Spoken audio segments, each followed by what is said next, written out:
Assalamualaikum warahmatullahi wabarakatuh. Kami dari kelompok 7 Matkul Hukum Acara Pidana dari kelas HES 4B. Di sini kami akan menjelaskan terkait bentuk-bentuk surat dakwaan.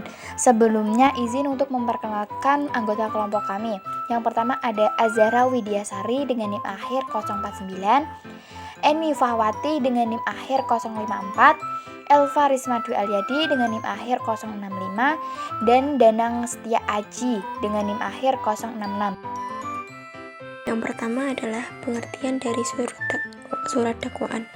Surat dakwaan itu adalah surat yang dibuat atau disiapkan oleh penuntut umum yang dilampirkan pada waktu melimpahkan berkas perkara ke pengadilan yang memuat narasi dan identitas pelaku perbuatan pidana, kapan dan di mana perbuatan dilakukan, serta uraian secara cermat dan lengkap mengenai perbuatan tersebut yang didakwakan telah dilakukan oleh terdakwa yang memenuhi unsur-unsur pasal-pasal tertentu dari undang-undang yang tertentu pula yang nantinya merupakan dasar dan titik tolak pemeriksaan terdakwa di sidang pengadilan untuk dibuktikan apakah benar perbuatan yang didakwakan itu betul dilakukan dan apakah betul terdakwa adalah pelaku yang dapat dipertanggungjawabkan untuk perbuatan tersebut. Selanjutnya adalah fungsi surat dakwaan. Bagi pengadilan, surat dakwaan merupakan dasar sekaligus membatasi ruang lingkup pemeriksaan, dasar pertimbangan dalam penjatuhan keputusan. Yang kedua, bagi penuntut umum, surat dakwaan itu merupakan dasar pembuktian atau analisis yuridis, tuntutan pidana, dan penggunaan upaya hukum. Yang terakhir itu fungsi surat dakwaan bagi terdakwa atau penasihat hukum, yaitu surat dakwaan itu merupakan dasar untuk mempersiapkan pembelaan. Selanjutnya adalah syarat-syarat dalam pembuatan surat dakwaan. Syarat ini memuat syarat formil dan syarat material. Syarat formil itu adalah suatu syarat yang belum menyangkut materi perkara, melainkan masih berkisar pada identitas terdakwa, yakni nama lengkap, tempat lahir, umur atau tanggal lahir, jenis kelamin, kebangsaan, tempat tinggal, agama, dan pekerjaan. Sedangkan syarat material itu adalah suatu syarat yang menyangkut mengenai materi perkara yang didakwakan kepada terdakwa, yang mencakup uraian secara cermat, jelas dan lengkap mengenai tindak pidana yang didakwakan dengan menyebutkan waktu dan tempat tindak pidana itu dilakukan. Selanjutnya, bentuk-bentuk surat dakwaan berdasarkan Surat Dakwaan Jaksa Agung nomor SE 004-JTA-2-1993 tentang pembuatan surat dakwaan yang menyebutkan bentuk-bentuk surat dakwaan dibagi menjadi 5. Yang pertama ada dakwaan tunggal. Dalam dakwaan tunggal ini hanya satu tindak pidana saja yang didakwakan dan hanya dicantumkan dalam satu pasal yang dilanggar. Misalnya hanya didakwakan dalam tindak pidana pencurian, pasal 362 KUHP. Yang kedua ada dakwaan kumulatif.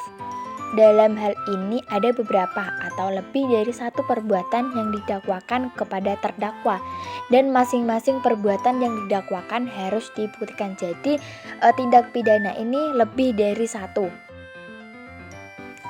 Yang ketiga ada dakwaan alternatif. Dalam surat dakwaan ini terdapat beberapa dakwaan yang disusun secara berlapis. Lapisan yang satu merupakan alternatif dan bersifat mengecualikan dakwaan pada lapisan lainnya. Dalam dakwaan ini hanya satu yang dibuktikan tanpa harus memperhatikan urutannya. Dan jika salah satu telah terbukti, maka lapisan lainnya tidak perlu dibuktikan.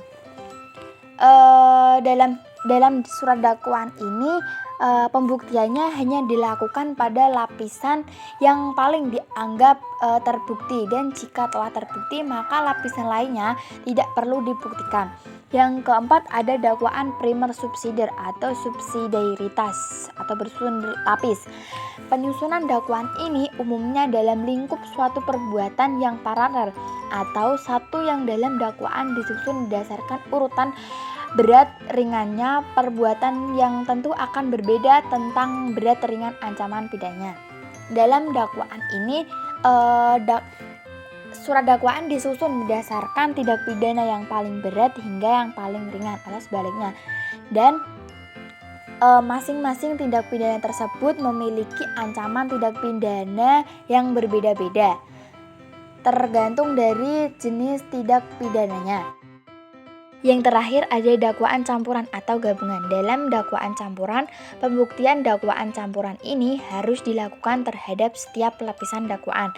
Dan pembuktian masing-masing lapisan tersebut disesuaikan dengan bentuk lapisannya.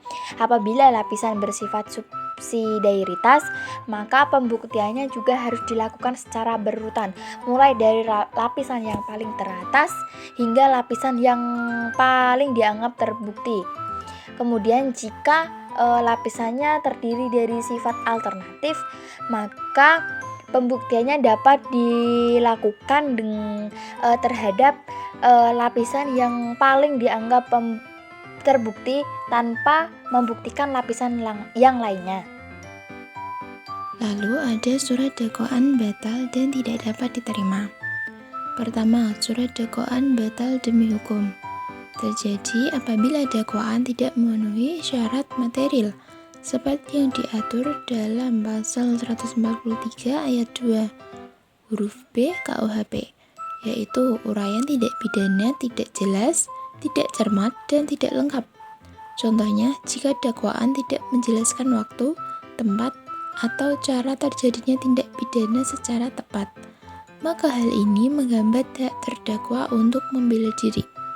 Akibatnya, surat dakwaan dinyatakan batal demi hukum dan pemeriksaan perkara tidak dapat dilanjutkan. Namun, agar keadaan yang batal demi hukum tersebut efektif dan benar-benar batal, maka diperlukan putusan pengadilan. Selama belum ada putusan pengadilan yang menyatakan surat dakwaan batal, surat dakwaan tersebut masih secara formal sah dijadikan landasan memeriksa dan mengadili perkara. Lalu, yang kedua, surat dakwaan tidak dapat diterima. Ini menyangkut syarat formil proses peradilan yang terjadi bukan karena kesalahan isi dakwaan, melainkan alasan hukum lain di luar substansi dakwaan. Seperti misalnya terdakwa sudah pernah diadili dalam perkara yang sama, atau perkara telah kadaluarsa, atau juga karena pengadilan tidak berwenang memeriksa perkara tersebut. Dalam hal ini, tujuan dakwaan tidak diproses lebih lanjut namun tidak menyentuh pokok perkara. Yang selanjutnya, penerapan surat dakwaan. Surat dakwaan dibuat oleh JPU berdasarkan hasil penyelidikan dan harus disusun secara cermat dengan memuat identitas terdakwa, uraian perbuatan pidana, waktu, tempat, serta bukti pendukung. Yang kedua, dokumen ini berfungsi sebagai pemberitahuan resmi kepada terdakwa mengenai tuduhan yang dihadapinya, sebagai dasar pembuktian dan tuntutan oleh penuntut umum, serta sebagai pedoman bagi hakim dalam memeriksa dan memutus perkara. Yang ketiga, surat dakwaan harus memenuhi syarat formil dan material sesuai ketentuan pasal 143 KUHP